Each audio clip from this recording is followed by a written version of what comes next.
Hello les aventurières, bienvenue dans notre 7e épisode du live Saut du lit. Euh, pour celles qui découvrent, je suis Laure, je suis la fondatrice de l'entreprise Les Aventurières et j'accompagne les femmes qui placent la jouissance au cœur de leur démarche de développement pro et perso. Et aujourd'hui, je vais vous parler d'un sujet qui revient souvent dans mes coachings et chez mes clientes et dans la communauté qui est comment on fait pour trouver notre vocation ou ce qui nous fait kiffer dans la vie. Et il y a 2 malentendus que je voudrais lever. Ça va être une vidéo assez rapide parce que le but, c'est vraiment que je puisse retirer la substantifique moelle de ces 2 malentendus pour avancer sur ce sujet. Et comme tu veux, je passais en mode live du matin de l'hiver, c'est-à-dire que ma voix est encore la voix du matin et je suis en petit plaid tout doux. Alors, c'est quoi ces 2 malentendus? Désolée, j'essaie de parler pour avoir une voix un peu meilleure, mais hop, le live saut du lit, c'est ça aussi la réalité. C'est on n'a pas fini de nettoyer sa gorge du matin. Alors, 2 malentendus élevés. Le premier malentendu, qui est très important, je ressens, et je sais parce que je l'ai vécu aussi, beaucoup de tension, de stress et de contraction autour de cette question de trouver sa vocation et de trouver ce qui nous fait kiffer, quasiment en mode enjeu de vie ou de mort. Si je trouve pas le truc qui me plaît dans la vie, mais alors je vais vraiment avoir une vie de merde parce que c'est la chose qu'il me faut, c'est la chose la plus importante. Et ce que je veux vous inviter à voir dans cette façon de penser, dans cette réflexion, que vraiment ma vocation, mon job ou ce qui me fait kiffer dans la vie, si je le trouve pas, si j'arrive pas à trouver cette profession magique, cette façon d'exercer ma profession magique, je vais avoir une vie d'ennui, être condamnée à répéter les mêmes choses, etc., etc. Comme vous l'entendez dans la façon dont je l'exprime et dont je le répète, c'est quelque chose qu'on cherche à l'extérieur de soi. C'est-à-dire que on est en train de se dire oui, je trouverai ma vocation, ma vie parfaite, etc. Mais quand j'aurai trouvé cette chose, cet objet, ce truc que j'imagine dans ma tête mais que je conçois uniquement mentalement, alors ma vie sera géniale parce que tout va être fluide. J'entends souvent ce mot. Comment je sais que ça marche? Eh bien parce que c'est fluide, tout est fluide. Alors, je peux vous dire que moi, je suis dans une grande clarté et dans un gros kiff de ce que je fais. C'est pas pour autant que tout est fluide. Il y a des zones d'apprentissage qui sont hyper riches et aussi des fois un peu difficiles à passer parce que ça veut dire de reconnaître que on a fait quelque chose qu'on peut améliorer. Donc reconnaître que la chose qu'on a faite, ok, c'était le mieux du moment là, mais c'est une zone de progression, d'apprentissage. Il y a toujours des choses, par exemple en ce moment, c'est l'hiver, j'ai moins d'énergie, je me traîne le matin, donc c'est pas fluide pour moi les matins, et donc je me dis bon ok, comment je vais réinventer mon début de journée parce qu'ensuite la suite de la journée c'est toujours enthousiasmant. Bref, tout n'est pas tout le temps fluide, mais ce que je veux vous inviter à voir dans ce premier malentendu, c'est que c'est un mouvement de chercher quelque chose à l'extérieur de soi. C'est-à-dire de chercher une vocation, un travail qui va nous remplir, qui va nous épanouir à l'extérieur. Or, pour trouver ce qui te fait vraiment kiffer, pour trouver une activité, une façon de faire son activité qui te fait ultra kiffer, c'est forcément à l'intérieur, parce que le kiff, c'est quelque chose de l'intérieur.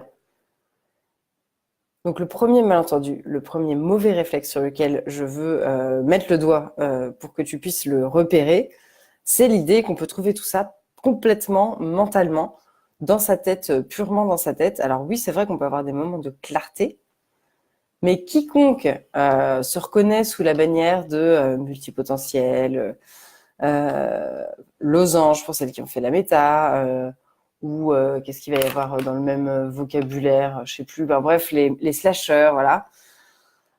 C'est très bien que il peut y avoir cet enthousiasme pour une activité, il peut y avoir cette révélation, il peut même y avoir des moments d'intense clarté.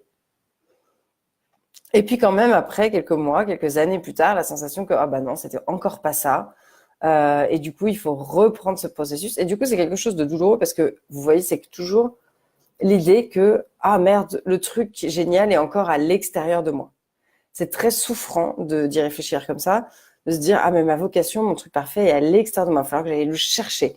Et donc, on passe beaucoup de temps dans nos têtes à faire des tableaux et des machins et des croisés et tout, et à aller imaginer ce qui pourrait être notre vocation et essayer d'attendre d'avoir un moment de illumination parfaite sur ce sujet-là. Et donc, évidemment, qu'est-ce que je veux t'inviter à faire, toi qui regardes cette vidéo, c'est à aller chercher dans l'expérience.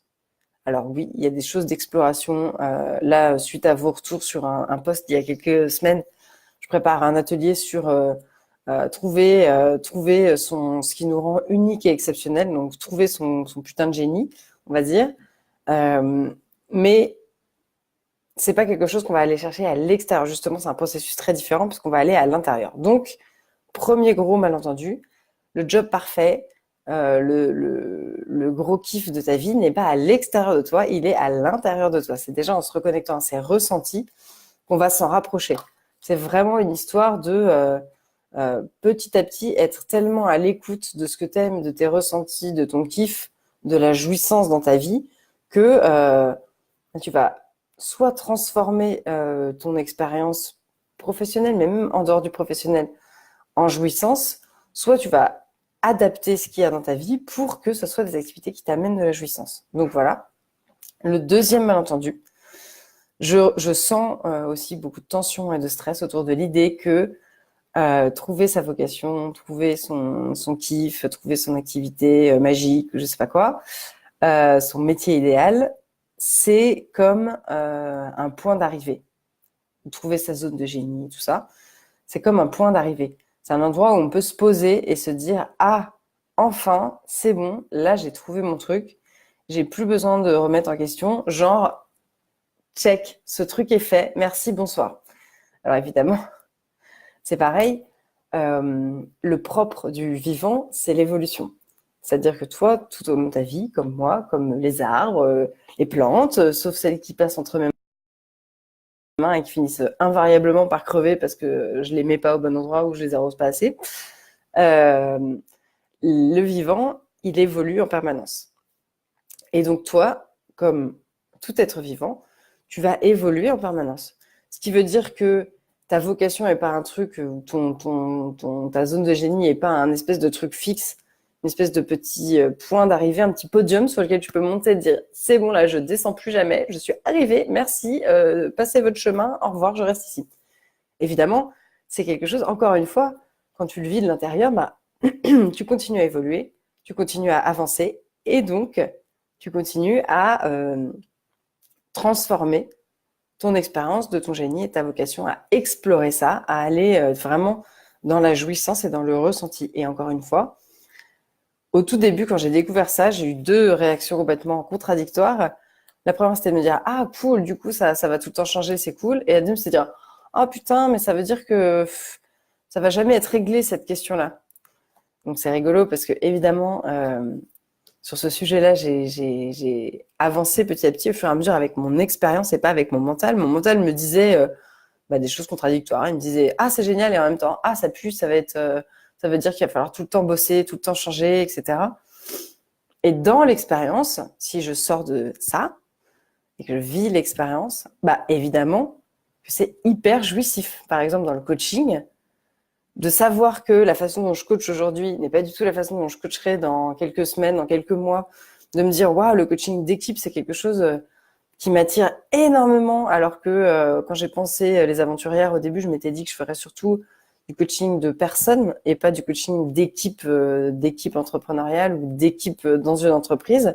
Et là, je me rends compte que j'ai grave envie d'aller explorer ça. Donc, il y a quelque chose de jouissif, il y a quelque chose de très souple là-dedans. Pareil, quand je me demande c'est quoi mes super pouvoirs de coach et qu'est-ce que j'ai envie de développer dans mon activité, dans ma spécificité de qui je suis moi en tant que coach, parce qu'encore une fois, je cherche à l'intérieur et pas à l'extérieur, et ça m'ouvre plein de possibilités d'évolution et je suis enfermée dans rien en fait, puisque c'est toujours pareil, c'est un référentiel intérieur, j'avance, si je kiffe, je continue, si je kiffe pas, je regarde si c'est parce que j'ai des sabotages ou des blocages à défaire ou si c'est parce que je reçois une information que il est temps de remettre mon mon focus dans une direction un peu plus alignée. Et puis voilà, tout se fait de façon, pour le coup, la fluidité, c'est ça. Ça veut pas dire une fluidité de chaque minute, de chaque instant, de tout est magique, il y a des pétales de rose qui traversent la vie pour m'indiquer le chemin. Mais c'est plus une fluidité de savoir que, puisque j'écoute et que je reste à l'écoute et que je travaille sur moi et que ça se fait au fur et à mesure, eh ben, je vais forcément avancer dans la direction qui me convient et vers quelque chose qui me convient. Donc voilà ce que je voulais vous dire, les deux malentendus sur le fait de trouver sa vocation et ce qui nous fait kiffer. C'est hyper important, vous allez gagner un temps de ouf si vous faites ce changement d'état d'esprit ou si vous au moins laissez planter cette idée dans votre cerveau pour voir ce que ça vous inspire et ce que ça donne pour vous. N'hésitez pas à laisser en commentaire vos retours, des questions et des idées de prochains lives que vous avez envie d'écouter, de sujets de Live Pyjama. Je suis très preneuse de vos idées. Et donc, je vous souhaite une très bonne fin de semaine et je vous dis à lundi. Bye!